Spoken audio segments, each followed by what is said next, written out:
Pour clôturer la journée du 14 juillet, Emmanuel Macron et son épouse Brigitte Macron ont convié le Premier ministre indien Narendra Modi à dîner au musée du Louvre. Parmi les invités, tous sur leur 31, Elisabeth Borne était au rendez-vous. La locataire de Matignon, qui a subi les affres du remaniement depuis plusieurs semaines, est apparue très élégante dans une longue robe noire. L'édition du mercredi 19 juillet de Gala n'a pas manqué de relever la complicité flagrante entre Elisabeth Borne et la Première Dame. Ce soir-là, Emmanuel et Brigitte Macron attendront le Premier ministre indien Narendra Modi une bonne vingtaine de minutes.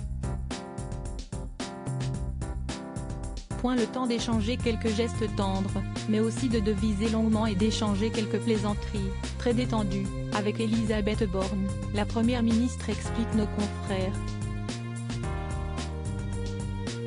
Mais la complicité entre les deux femmes est allée plus loin que de simples mots, leur gestuelle témoignait d'une proximité certaine. Les deux femmes discuteront d'ailleurs beaucoup ensemble ce soir-là, montrant clairement une affection réciproque, l'épouse du président allant même chercher par la main la locataire de Matignon afin que celle-ci apparaisse sur la photo officielle avec eux et le dirigeant indien.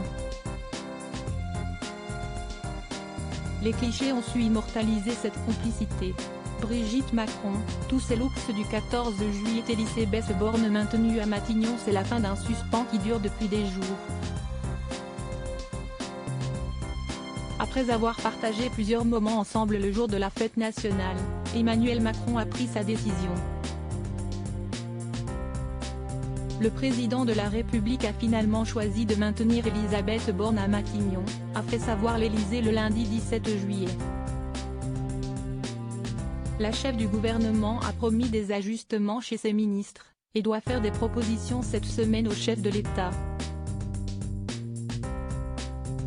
Marlène Schiappa, fragilisée par l'affaire du fonds Marianne, semble la plus menacée au sein du gouvernement sortant. Mais d'autres ministres, comme Pap Ndiaye, dont le bilan à l'éducation est contesté, sont sur la sellette. Une certitude, Emmanuel Macron doit s'exprimer d'ici à la fin de la semaine. Crédit photo, Stéphane Le Mouton.